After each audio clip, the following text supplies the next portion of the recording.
হঠাৎ করেই গেস্ট বাড়িতে চলে আসলে অতিথি আপ্যায়নের জন্য বাজারে দৌড়তে হবে না স্ন্যাক্স আনার জন্য।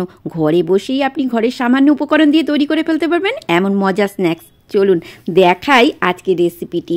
প্রথমে কিছুটা মাংস, অল্প মাংস হলেই হয়ে যায় এখানে। আর নিয়ে নিয়েছি গাজর আর বাঁধাকপি, পেঁয়াজ কুচিয়ে। কম বেশি আটা বা ময়দা ঘরের অনেকেরই ফ্রিজে মাখা থাকে। এখানে আটা ময়দা যে কোনো কিছু দিয়েই করতে পারবেন। আর রেসিপিটি তাড়াতাড়ি করার জন্য মাংসটি যদি একটু পেস্ট করে নেন তাহলে 1 মিনিটের মধ্যেই রেসিপিটি তৈরি হয়ে যাবে। তেল গরম করতে কড়াইতে দিয়ে দিয়েছি প্রথমে, তারপর পেঁয়াজটা দিয়ে একটু ভাজা ভাজা করে নিলাম। তারপর দিয়ে দিলাম মাংসের কিমা বা পেস্ট, যেটাই করে থাকেন না কেন সেটি।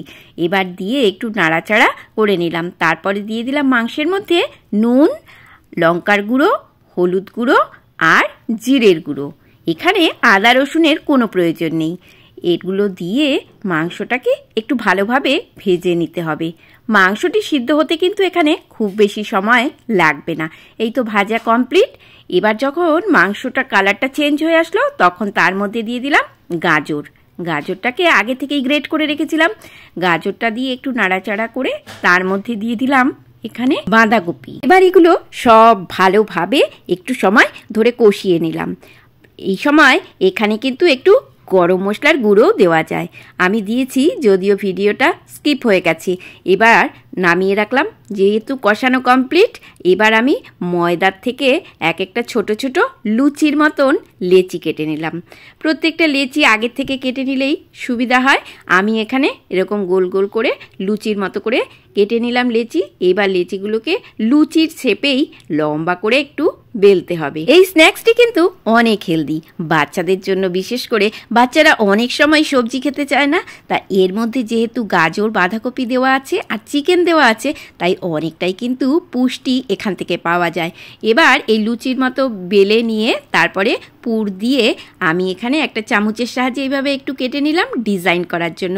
ওই যে কথায় আছে না, আগে দর্শনধারী তারপর গুণ বিচারী, তাই আমি একটু দর্শনধারী করার জন্য এই রকমভাবে একটু কেটে নিয়ে ডিজাইন করলাম।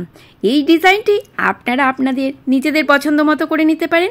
এবার দুদিকটাই এরকমভাবে একটু মুড়ে দিলাম যাতে পুরটা বেরিয়ে না আসতে পারে। এই তো আমি অনেকগুলো লুচি একসাথে বেলে নিয়েছিলাম যাতে তাড়াতাড়ি হয়ে যায়। এবার এইভাবে প্রত্যেকটিকেই আমি রেডি করে নিয়েছি। এটা করা খুবই সহজ, যার যেরকম শেপ পছন্দ সে সেরকম শেপ এটা দিতেই পারেন। এবার তেল গরম করে আমি একটা একটা করে এগুলোকে ছেড়ে দিলাম।